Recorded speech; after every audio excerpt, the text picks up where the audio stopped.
Comment le Real Madrid envisage-t-il de financer le recrutement de Kylian Mbappé et Erling Haaland? C'est une interrogation de plus en plus présente dans la presse espagnole et parmi les observateurs du football récemment. Cependant, il semble que le club madrilène soit en excellente condition financière, préparant cette manœuvre depuis un certain temps. Voici donc comment le Real Madrid a l'intention de financer les acquisitions de Kylian Mbappé et d'Erling Haaland. Salut à tous, passionnés du Real Madrid, bienvenue sur Madridista Galactico, la chaîne où l'émotion est madrilène aujourd'hui. Des informations exclusives sur la stratégie du club pour attirer Haaland et Mbappé vont être révélées. Restez jusqu'à la fin, c'est une vidéo que tout supporter merengue ne peut pas se permettre de rater. C'est parti. En effet, le journal AS précise à ce sujet que les merengues ont réussi à réaliser d'énormes économies ces derniers mois, ce qui pourrait leur permettre de continuer à dominer le football mondial dans les années à venir.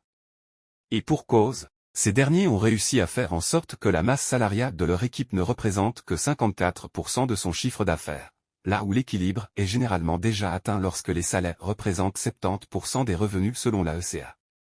Sur ce point, la Casablanca s'en sort donc beaucoup mieux que la plupart de ses voisins européens et pourra se permettre d'intégrer à l'avenir quelques gros salaires dans son effectif.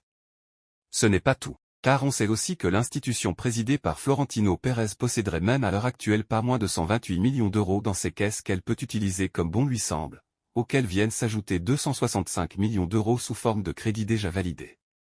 Au total, ce sont donc près de 400 millions d'euros qui sont à la disposition du club espagnol pour réaliser les grandes opérations à venir.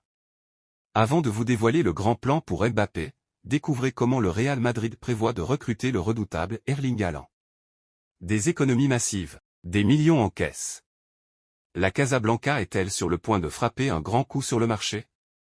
On ne sait pas encore, mais ça chauffe. Pour rappel, si le cyborg norvégien semble pour l'instant bien installé à Manchester City, sa venue ne semble pas si improbable que cela au vu des nombreuses déclarations de son agent Rafael Pimenta qui semble prendre un malin plaisir à susciter le doute sur l'avenir du joueur. D'après le journal espagnol, il faudra néanmoins probablement débourser la somme phénoménale de 250 millions d'euros pour s'attacher ses services. Une somme conséquente, mais qui vaut la peine. En ce qui concerne Mbappé, ce dernier sera définitivement libre de négocier comme bon lui semble d'ici 5 semaines, puisqu'il n'a toujours pas prolongé son contrat avec le Paris Saint-Germain. Et bien que les échanges aient déjà été entamés depuis belle lurette entre son clan et l'état-major merengue, nul doute que le crack bondi réclamera une très grosse prime à la signature. Pour autant, rien ne semble impossible pour ce Real. Affaire à suivre, chers supporters inconditionnels du Real Madrid. Quel est votre avis sur le plan secret du Real pour Haaland et Mbappé? Laissez vos commentaires ci-dessous, partagez vos pronostics et participez à cette discussion palpitante. Continuons. Ancelotti valide l'arrivée de Xavi Alonso sur le banc du Real. Carlo Ancelotti a évoqué la possibilité de voir l'Espagnol Xavi Alonso lui succéder sur le banc du Real Madrid et l'a fait avec une grande élégance, comme il en a l'habitude. Le contrat de Carlo Ancelotti avec le Real Madrid expire en juin 2024, dans un peu plus de 6 mois, ce qui fait évidemment couler beaucoup d'encre en Espagne. Certains tiennent pour acquis que le technicien s'envolera pour le Brésil l'été prochain, là où d'autres avancent que le Real Madrid envisagerait de le prolonger.